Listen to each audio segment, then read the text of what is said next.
état d'esprit, un lieu atypique, autonomie, des façons de travailler, un espace ouvert, c'est agitateur d'idées quoi. Différentes formes d'activités, de créativité.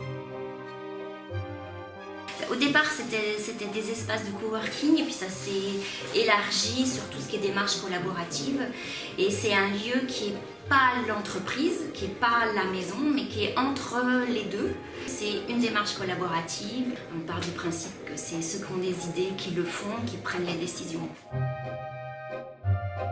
L'IRESA est allé à la rencontre de 5 tiers-lieux en Pays de la Loire. Il vous invite à découvrir les activités qu'ils ont développées, leur mode de gouvernance, de financement et les impacts de leur vision de travail en coopération. Accès Réagi, en fait, c'est une association d'insertion pour l'activité économique qui, du coup, a de multiples supports, un équivalent de 110 ETP.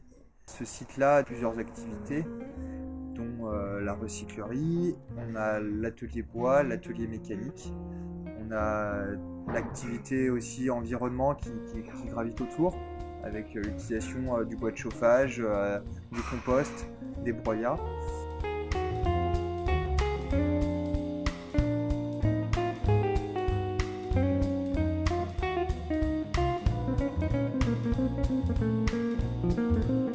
Titi Fleury, c'est une société de transport de personnes. On fait du transport scolaire pour les établissements spécialisés et pour le compte des conseils départementaux. Donc c'est plutôt des jeunes en situation de handicap, mais on transporte aussi des adultes en situation de handicap et des personnes âgées atteintes de maladie d'Alzheimer vers les accueils de jour EHPAD. Donc on est présent sur tout le Grand Ouest, de Brest à Bordeaux. Le siège est à Nantes. On a 7 agences. On maille tous les pays de Loire, Bretagne, Poitou-Charentes. Et donc ici au siège, on est 35 salariés. Donc on commence à devenir à l'étroit dans nos locaux. Et donc on a acheté un bâtiment plus grand que ce dont on avait besoin, avec pour objectif de relouer des petits espaces, moyenne surface et grande surface, à différents acteurs de l'ESS, et si possible à des structures qui travaillent comme nous auprès des publics personnes âgées, personnes handicapées, pour avoir des complémentarités dans les partenariats.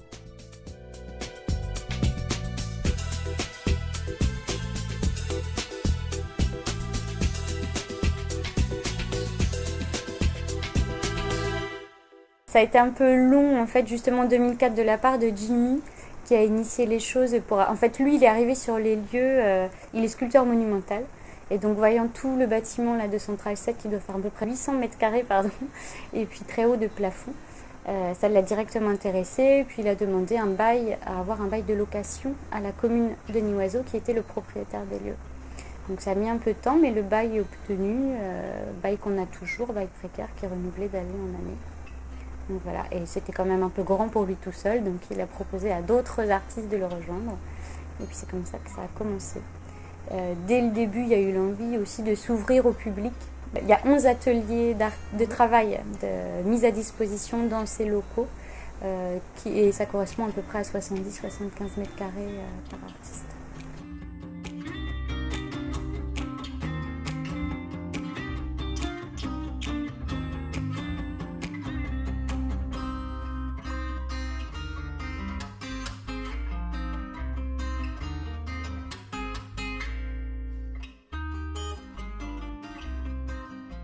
Donc le Solilab en quelques chiffres, donc du coup déjà le lieu, un foncier de 9000 m², 3 bâtiments de 4000 m², fonction location d'espace de travail.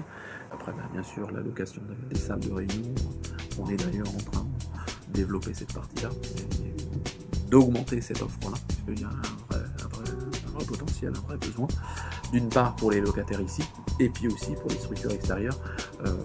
Pour une réunion, un séminaire, une formation, c'est assez apprécié de venir sur un lieu, tiers-lieu. C'est aussi cette logique-là qui plaît assez bien de sortir de son entreprise ou de son organisation pour des temps, je dirais, plus ouverts de réflexion. On a ensuite en fait un espace de vente ouvert au public du mardi au samedi. Quand on parle de tiers-lieu, j'y reviens, mixité en fait des publics et des activités.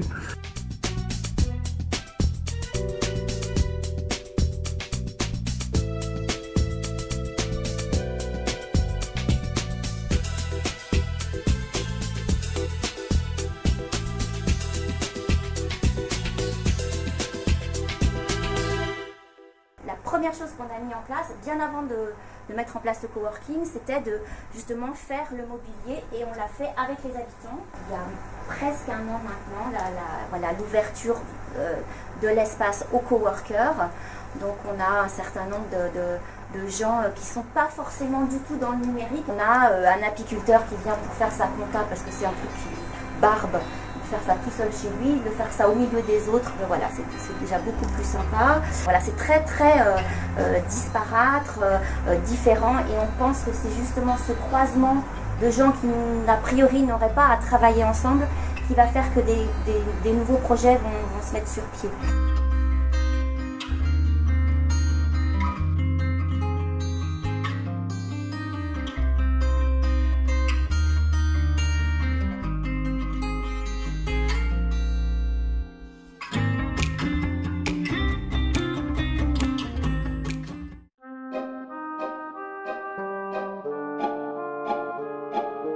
En fait, le lieu fonctionne par lui-même. Il n'est pas porté par 3 personnes de manière historique, on va dire. Les appellations en fait du lieu, c'est parti en fait du fait que le réseau Ecosoli en fait association, on a nommé en fait le nom du lieu pour que les uns et les autres s'approprient en fait le lieu. On est aussi beaucoup dans l'accompagnement à la structuration du lieu, c'est-à-dire qu'il faut se poser des questions sur qu'est-ce qu'un lieu géré de manière collective, quel cadre on met, quelle organisation. On a pensé la dimension réseau et on s'est dit on monte un premier proto ici. Voilà, on voit comment ça fonctionne. On a cherché un nom, on a retenu en fait le Solila pour donner en fait une vraie identité au lieu, au tiers-lieu. Et après, on avait besoin d'avoir en fait une vraie société de gestion, d'exploitation économique du lieu en disant c'est bien l'exploitation du lieu. On ne l'a pas fait n'importe comment, on a fait une SIC qui s'appelle Ecosimo, qui est avant tout l'outil de facturation et qui n'est pas un outil de communication. La gouvernance c'est difficile parce qu'en fait c'est le conseil d'administration de Titifloris qui fait la gouvernance. Donc il faut être associé ou administrateur extérieur désigné par l'Assemblée Générale. Voilà, donc on est dans la co-création du lieu et dans la co-création du réseau. En fait. C'est vraiment ça l'essence de base de ce type de projet. En fait.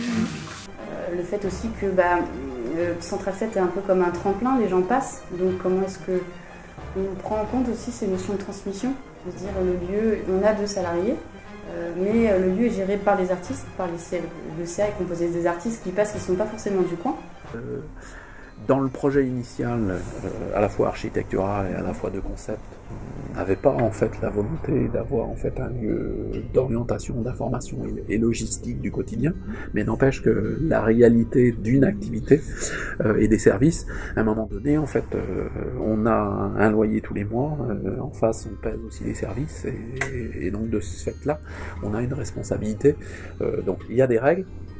C'est pas ouvert 24/24 en fait ici l'accueil, mais n'empêche qu'il y a besoin d'avoir en fait un minimum de services, d'orientation. C'est un lieu de travail, donc en fait le but est que chacun puisse développer son activité comme il l'entend, en sachant que nous on met à disposition des ressources.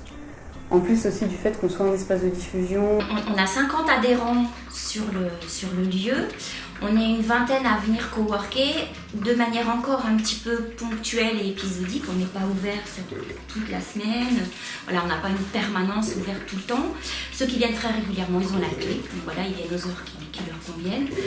Pour le moment, on essaye d'être là, présent tous les après-midi. On essaye qu'il y ait quelqu'un pour que voilà, si les gens arrivent, passent, ça puisse être ouvert, on puisse les accueillir.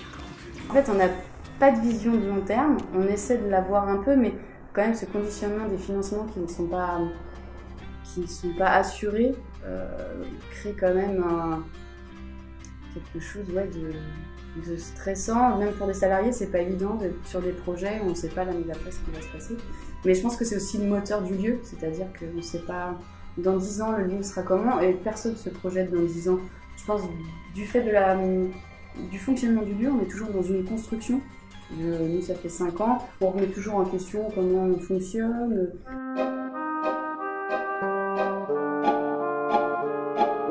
La SCI, du coup, est propriétaire et du coup, on va dire, je pense que par rapport aux prêts, rembourse ses prêts par rapport aux loyers qui sont perçus. Les premiers financements ont été générés la trésorerie a été amenée grâce à des interventions d'une salariée qui était aussi artiste, qui faisait des interventions comme ça dans des structures.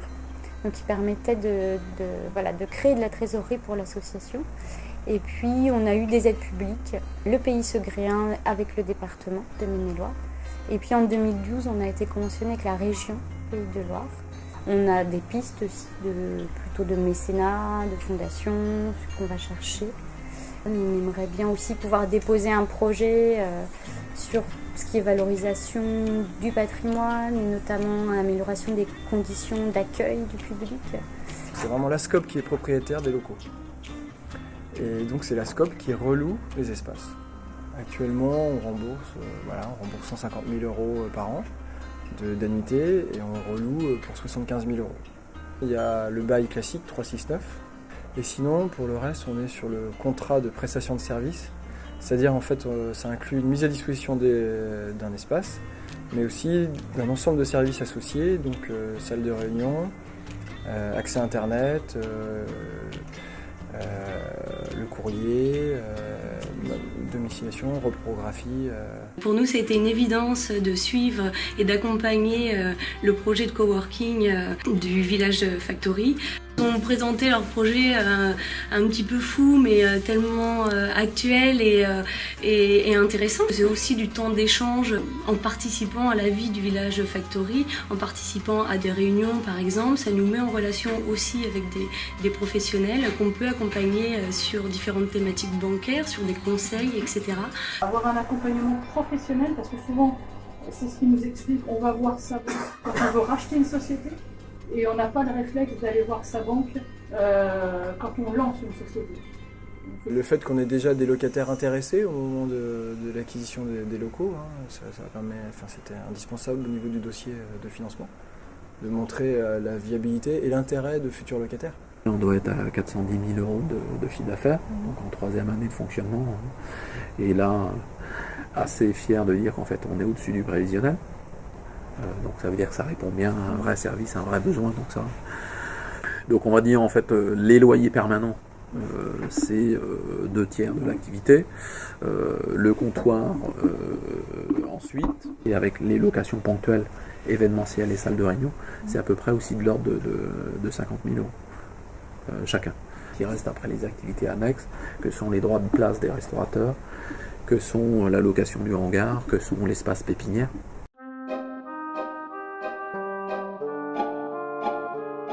L'impact vraiment sur le territoire, voilà, vraiment d'avoir un intérêt pour créer des emplois, donc, par le biais de l'insertion par l'activité économique et vraiment locale. C'est pas une évidence que de soutenir la culture en milieu rural.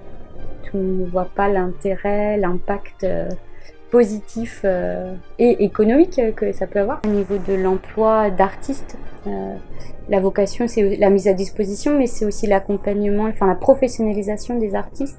Et puis toute la dynamique de tous les gens qui viennent sur le territoire, donc tout le rayonnement que ça peut donner d'avoir un lieu comme celui-ci dans une petite commune rurale qui fait vivre par des expositions, par des concerts, par le fait rien que de redonner vie aussi à un lieu qui... On dit qu'Anières a beaucoup changé, quoi. Parce qu'il y a eu une animation qui s'est créée et il y a beaucoup d'associations avec des vocations assez différentes. Tout ça, ça fait que les gens maintenant ont des points de chute, quoi. En termes de localisation, nous, stratégiquement, commercialement, c'est par rapport d'un point de vue opérationnel aussi, c'était vraiment une bonne place. Il y a du parking. Et puis au quotidien, en fait, c'est la possibilité de pouvoir s'entraider, quoi. On n'est quand même pas tout seul, donc en fait, quand on a besoin de quelque chose, on est aux côtés aussi d'une structure qui est quand même installée et bien organisée. Sur une année, on va travailler avec une vingtaine de structures. Et très variées, écoles, de temps périscolaire aussi, des structures hospitalières, pas mal de choses très différentes de projets. En termes de visibilité, c'est vachement intéressant. On n'a pas besoin de faire des marchages, les gens viennent à nous. Le lieu a permis en fait de pouvoir apporter en fait des services, un bon marché, accessible en fait à des TPE de l'USS. C'est plus de 100 structures et c'est plus de 200 personnes en fait qui travaillent ici en continu. Notre bénéfice, on le réinvestit dans de l'action, dans de la croissance et dans de l'embauche. On recrute très régulièrement chez Titi. Notre chiffre d'affaires, on est passé de 9,5 millions à... On va faire 17 millions cette année, en 2 ans. Donc voilà, on est vraiment sur des fortes croissances. Dès le début du mandat, en 2014, on se dit c'est pas possible que cet endroit reste fermé tout l'hiver et que le village soit mort l'hiver. Du 1er octobre au 31 mars, c'est l'association qui gère le café. Et les gens, quand ils n'ont rien à faire, quand ils veulent rencontrer quelqu'un, ils vont là-bas, ils savent qu'ils vont rencontrer quelqu'un. Nos clients, quand ils nous choisissent, ils font une bonne action vis-à-vis de l'ESS. Et les fonds ne vont pas dans des holdings situés en Belgique ou en Suisse, ou dans un autre paradis fiscal. Nous, voilà, on développe de l'emploi sur les territoires et on crée des projets. Quand on a fait notre assemblée générale au mois de janvier, on a dit aux gens qu'est-ce qu'il vous faudrait. Et a priori, il nous faudrait un marché circuit court pour faire justement de la dynamique locale. Donc ce que je veux dire, c'est que nous, tout ce qu'on fait, on le fait en lien avec le village. Parce que c'est soit les villageois qui viennent nous porter main forte, soit ce sont leurs idées. 3 mots-clés, plein d'avenir, c'est 3 mots. Dynamique. Un lieu de vie. Mutualisation. Un incubateur de ruralité. Valorisation du produit. Projet. L'expérimentation grandeur nature. Citoyen. Riche de rencontres. Convivialité. Des partenariats. Et puis réalisme économique.